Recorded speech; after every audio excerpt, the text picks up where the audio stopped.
Sobat Bundadi, apa kabar? Sehat semua ya? Pasti lagi nungguin ya jawaban yang kemarin, pertanyaan-pertanyaan kemarin. Pertanyaan kemarin masih ingat nggak?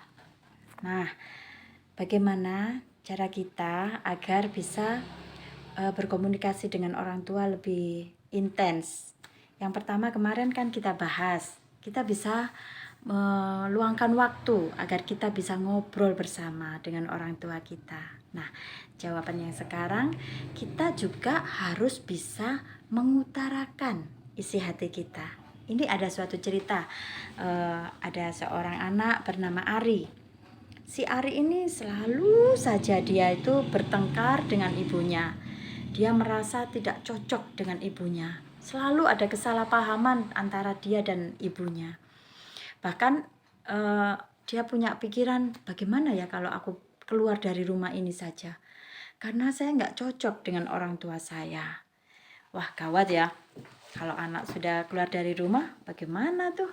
Nah, kebetulan dia bertemu dengan seorang yang kerohaniannya sangat matang.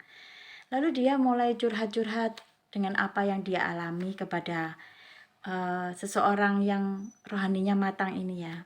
Kemudian menasehati anak ini yang bernama Ari ini agar tetap menghormati orang tua. Nggak ada untungnya jika kita membenci orang tua kita karena alasan orang tua nggak mengerti kita.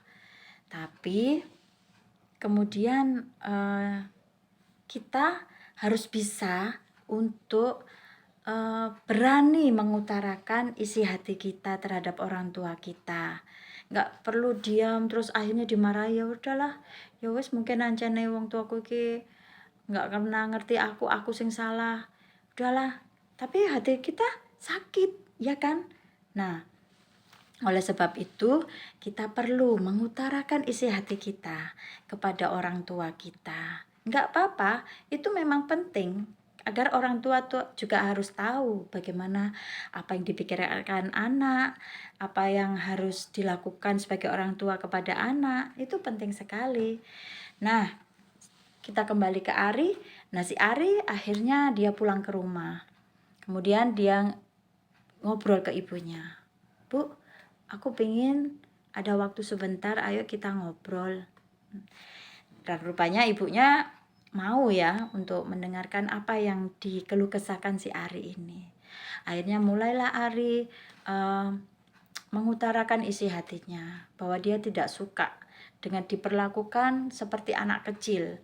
Karena dia merasa tidak diberikan tanggung jawab, tidak diberikan cara melangkah, bahwa dia juga tahu bahwa yang salah itu nggak harus dilakukan dan dia tahu mana yang benar, mana yang salah. Tetapi kadang orang tua tetap saja ya berpikiran anak itu seperti anak kecil yang harus didikte, kamu nanti harus begini, kamu nanti harus begitu. Yang tanpa tahu, lupa kalau anaknya sudah besar. Seperti itu. Jadi akhirnya terjadilah kesepakatan. Terjadi obrolan yang sangat dinikmati oleh ibunya Ari dan Ari.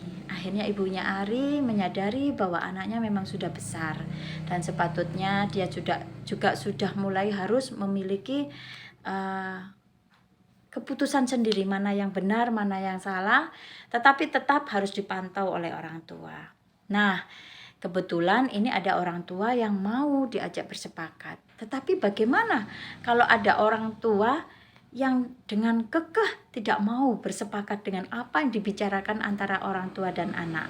Nah, pembahasan selanjutnya kita akan bahas bagaimana menghadapi orang tua yang tidak mengerti, yang tidak mau bersepakat dengan apa yang dibicarakan oleh anak dan orang tua.